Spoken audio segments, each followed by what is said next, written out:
Hello friends, আজকে আবারও একটা নতুন রেসিপি নিয়ে তোমাদের সামনে হাজির হয়েছে। আজকে তোমাদের সাথে শেয়ার করব পুঁই শাকের একটি ইয়ামি রেসিপি, যা আমি বানিয়েছি চিংড়ি মাছ দিয়ে।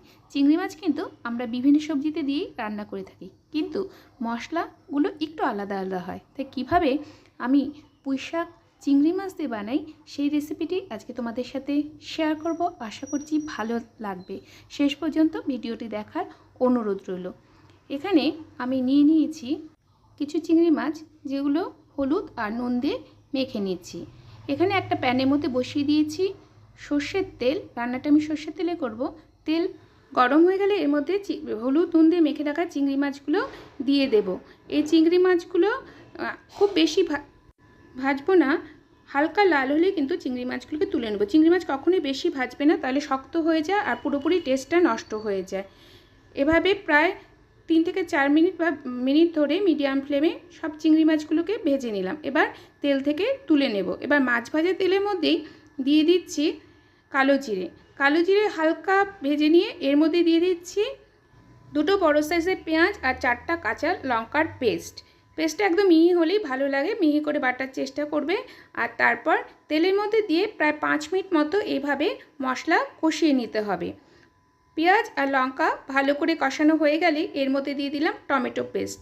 এখানে আমি 2 মাঝারি সাইজের টমেটোকে পেস্ট করে নিয়েছি, আর দিয়েছি তার মধ্যে 2 কাজু বাদাম। টমেটো আর কাজু বাদাম পেস্টও এইভাবে তেলের মধ্যে প্রায় 2 মিনিট মতো নাড়াচাড়া করে নেব। আর তারপর গ্যাসের ফ্লেম লোতে করে যতক্ষণ না পর্যন্ত ভালো করে মশলা কষানো হচ্ছে, মশলা থেকে তেল বেরোচ্ছে, ততক্ষণ পর্যন্ত কষিয়ে নিলাম। এবারে দিয়ে দিলাম নুন আর হলুদের গুঁড়ো। স্বাদ অনুযায়ী নুন দিয়ে দিয়েছি। নুন আর হলুদের গুঁড়ো মশলার সাথে খুব ভালোভাবে কষিয়ে নেব। মশলা যত ভালো করে কষানো হবে সবজির টেস্ট কিন্তু ততই ভালো হবে। আরও 2 মিনিট মতো এভাবে নাড়াচাড়া করে একটি ঢাকনি দিয়ে ঢেকে নেব। আর 2 থেকে 3 মিনিট মতো মশলাটা কষিয়ে নেব। প্রায় 10 মিনিট মতো টোটাল আমি মশলা কষিয়ে নিলাম লো ফ্লেমে। এখানে নিয়ে নিয়েছি পুঁই শাকগুলোকে এভাবে কেটে নিয়েছি আর খুব ভালো করে ধুয়ে নিয়েছি। এদিকে চিংড়ি মাছ ভাজাও আমার তৈরি আছে। মশলা ভালো করে কষানো হয়ে গেলে এর মধ্যে দিয়ে দেব কেটে রাখা পুঁই শাকগুলো খুব ভালো করে ধুয়ে নিতে হবে, কারণ পুঁই শাকের মধ্যে প্রচুর পরিমাণে বালি থাকে। বালি থাকলে কিন্তু খেতে একদমই ভালো লাগবে না। তাই 4 থেকে 5 বার খুব ভালো করে পুঁই শাকগুলোকে ধুয়ে নিতে হবে। এবার মশলার সাথে ভালো করে কষিয়ে নেব আর একটা ঢাকনি দিয়ে ঢেকে দেব। ঢেকে প্রায় 5 মিনিট মতো প্রথমে এভাবে সবজিগুলোকে সেদ্ধ হতে দেব। 5 মিনিট হয়ে গেছে। এবার এর মধ্যে দিয়ে দিচ্ছি ধনে গুঁড়ো আর দিয়ে দেব জিরে গুঁড়ো। এবার ধনে আর জিরে গুঁড়ো খুব ভালো করে পুঁই শাকের সাথে মিশিয়ে নিতে হবে।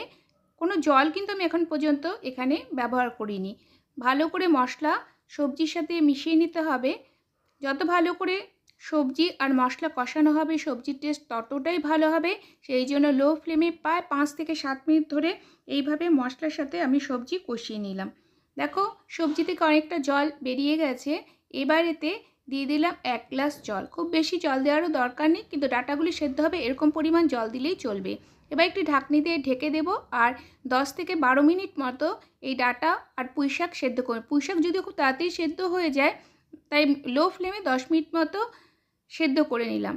দেখো বন্ধুরা, ডাঁটাগুলো কিন্তু সব সেদ্ধ হয়ে গেছে। আবারও ভালো করে এভাবে নাড়াচাড়া করে নিলাম। আর এবার এর মধ্যে দিয়ে দিচ্ছি ভেজে রাখা চিংড়ি মাছগুলোকে। চিংড়ি মাছ দেওয়ার পর পুঁই শাক আর চিংড়ি মাছ খুব ভালো করে মিশিয়ে নিতে হবে।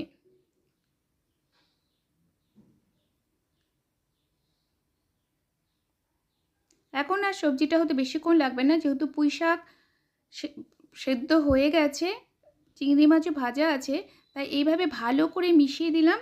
আর তারপর আবারও ঢাকনিতে ঢেকে দেব আর 2 থেকে 3 মিনিট মতো হাই ফ্লেমে এগুলোকে রান্না করে নেব।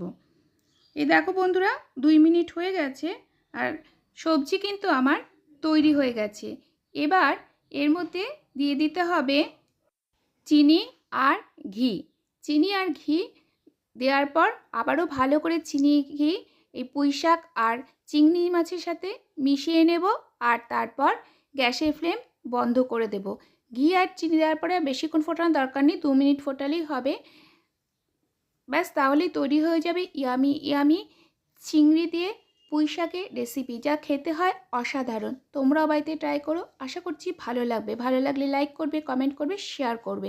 আর কী ধরনের রেসিপি তোমরা আমার চ্যানেলে দেখতে চাও একটু কমেন্ট করে জানাতে ভুলবে না কিন্তু।